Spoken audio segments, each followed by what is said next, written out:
மது கிரிஜா கிட்ட நீ அவர் கூட போக தான் போறியான்னு கேட்க, நீ தானே அவர் என்னை எங்கேயுமே கூட்டு போக மாட்டாருன்னு சொல்லுவ. இப்ப அவரே கூப்பிடுறாரு, எப்படி போகாம இருக்க முடியும்? அவருக்கு அங்க ஹிந்தி பேச ஒரு ஆளு வேணும்னு அவர் உன்னை ஒரு டிரான்ஸ்லேட்டரா மட்டும்தான் கூட்டிட்டு போறாரு. அது உனக்கு புரியல? அதுவும் அவருக்கு நான் பண்ற ஒரு சப்போர்ட் தானே. இப்ப உனக்கு என்னதான் பிரச்சனை? நீ அவருக்காக அந்த டீலர் கிட்ட பேசும்போது நீ யாருன்னு சொல்லி பேசுன? அவரோட கடையில இருந்து பேசினேன்னு சொன்னேன். அதுக்கு அர்த்தம் நீ அவர் கடையில வேலை பார்க்குற ஒரு ஸ்டாஃப், அவ்வளவுதான். இதுவரை நீ யாருன்னு அவர் யாராவது ஒருத்தர்கிட்ட சொல்லியிருப்பாரா?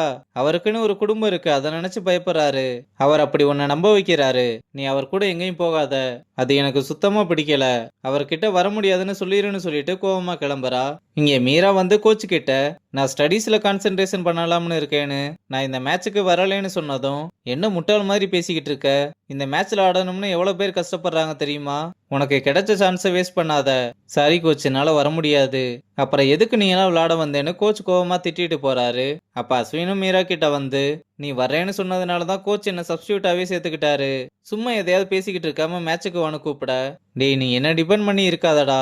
நீ நல்லா விளையாடு, உனக்கு கண்டிப்பா சான்ஸ் கிடைக்கும். என்னால மேட்சுக்கு வர முடியாது, தயவு செஞ்சு என்ன மன்னிச்சிருன்னு சொல்லிட்டு போறா. இங்க சித்த ஆபீஸுக்கு வந்ததும் ஹரிணியை கூப்பிட்டு, மாலை போட்டிருக்கேன் என்னன்னு கேட்க மாட்டியா?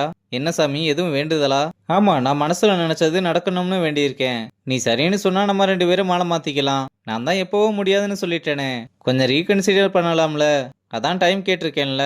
இத பாரு, உனக்கு என்ன பிடிக்கும்னு தெரியும். இந்த மாலையோட பவர் என்னன்னு உனக்கு தெரியல. எல்லாம் ஓகே தான், ஆனா லவ் ஒர்க் அவுட் ஆகணும்னு பேச்சலர் கடவுளுக்கு போய் மாலை போட்டிருக்கீங்க. பாவம், வர மாதிரியே நீங்களும் கடைசி வரை பேச்சலராகவே இருக்க போறீங்கன்னு சொல்லிட்டு போறா.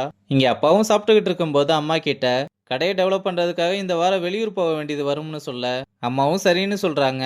அப்பாவும் மறுபடியும் நல்லா பிசினஸ் டெவலப் பண்ணிட்டு பாப்பாவோட கல்யாணத்தை ஜாம் ஜாம்னு பண்ணணும்னு சொல்ல, அதுக்கு என்ன அவ்வளவு செலவா ஆக போகுது? நம்ம கீர்த்தி வேற எதுவுமே எதிர்பார்க்கல. ஆனா என்ன, போனவங்க எதுவுமே சொல்லல. நான் நாளைக்கு போன் பண்ணி விசாரிக்கிறேன்னு சொன்னதும் அப்பா அம்மாவோட கையை பிடிச்சு, அதெல்லாம் ஒண்ணு வேணாம், நம்ம ஜெய்ஸுக்கு வேற நல்ல மாப்பிள்ளைய பார்க்கலாம்னு சொல்ல, என்னங்க ஏதோ அவங்க திரும்ப வரவே மாட்டாங்கன்ற மாதிரி பேசுறீங்க. அந்த அளவுக்கு என்னங்க ஆச்சுன்னு அம்மா ரொம்ப எமோஷனல் ஆக, இத பாரு, இப்போதைக்கு நீ எதுவும் நினைக்காத, நம்ம இதை பத்தி அப்புறம் பேசிக்கலாம்னு சொன்னா, இல்ல நீங்க கடையை நினைச்சுதான் இப்படி பேசுறீங்க.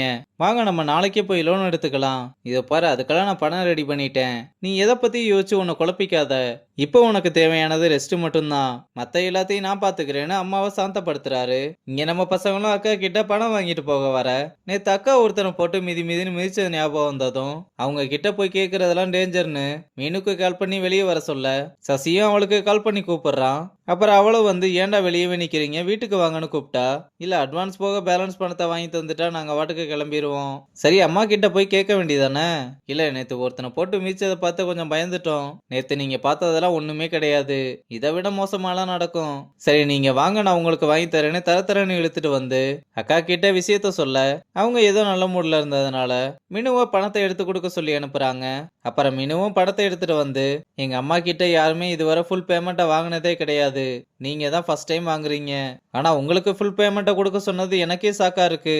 எங்க நேரம் நல்லா இருக்குன்னு நினைக்கிறேன். நீங்க என்னால வேணா பணத்தை மட்டும் கொடுங்கன்னு பணத்தை வாங்கி வச்சுக்கிறாங்க. அடுத்த மாசம் எனக்கும் பிறந்த நாள் வருது, நீங்க தான் டிஜேவா வரணும். அப்ப அடுத்த தடவை உங்க அம்மா கிட்ட காசை வாங்க போராடணுமா? அதெல்லாம் இல்ல, எங்க அம்மாவுக்கு உங்களை ரொம்ப பிடிச்சிருச்சு. இனிமேல் நீங்க தான் எங்களோட ஃபேமிலி டிஜே. இனி உங்களுக்கு எப்ப எந்த ஹெல்ப் வேணும்னாலும் நீங்க தாராளமா எங்க அம்மாவை கேட்கலாம். என்னன்னாலும் எங்க அம்மா பண்ணி கொடுத்துருவாங்கன்னு சொல்ல, நம்ம பசங்களும் தேங்க்ஸ் சொல்லிட்டு கிளம்புறாங்க. இங்க அப்பா கிரிஜாவுக்கு கால் பண்ணி ட்ரெஸ் எல்லாம் பேக் பண்ணிட்டியான்னு கேட்க, இனிமேல் தாங்க பண்ணணும், ஒரு 2 நாள் கழிச்சு கிளம்பலாமா? ஃபிளைட் டிக்கெட் புக் பண்ணதுக்கு அப்புறம் தான் சொல்லுவியா? இப்பதான் புரியுது, நம்ம சம்பாதிக்கிற வரதான் எல்லாரும் சப்போர்ட்டும் நமக்கு இருக்கும். ஏங்க, நான் அப்படி நினைக்கிறவளா? யாரு எப்படி மாறுவாங்கன்னே தெரியலையே, என்ன பண்றது? நீங்க எதுவும் டென்ஷன் ஆகாதீங்க, நான் கண்டிப்பா உங்களோட வரேன். இப்ப போய் லக்கேஜ் பேக் பண்றேன்னு சொல்லிட்டு காலை கட் பண்றாங்க. இங்க அம்மா கீர்த்திக்கு கால் பண்ணா எடுக்கலன்னதும் போயிட்டு ஃபோன் பண்றேன்னு சொன்னாங்க. ஆனா ஃபோன் பண்ணா கூட எடுக்க மாட்டாங்கன்னு நம்ம பசங்களை ஃபோன் பண்ண சொல்ல, கால் எடுக்கலன்னா விட வேண்டியதானே, எதுக்கு திரும்ப திரும்ப கால் பண்ணிக்கிட்டு இருக்க? எப்படி விட சொல்ற?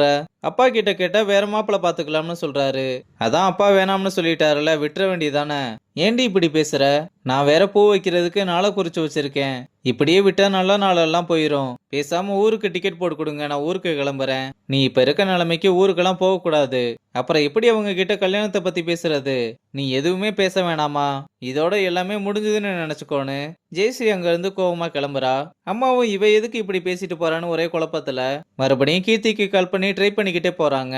அப்ப மீராவும் கீர்த்தி மாமாவுக்கு எல்லாமே தெரியும்னு அம்மா கிட்ட சொல்லிடலாமான்னு கேட்க, லூசு மாதிரி எதையும் சொல்லி தொலைஞ்சிடாத, அப்புறம் அம்மா அதையும் நினைச்சு ரொம்ப வருத்தப்படுவாங்க. 2 மாசம் கழிச்சு தான் டாக்டர் வேற ஆபரேஷன் பண்ணணும்னு சொல்லியிருக்காங்க. அதுவரை நம்ம தான் அம்மாவை பாத்துக்கணும்னு சொல்றதோட இந்த எபிசோட முடிச்சிருக்காங்க.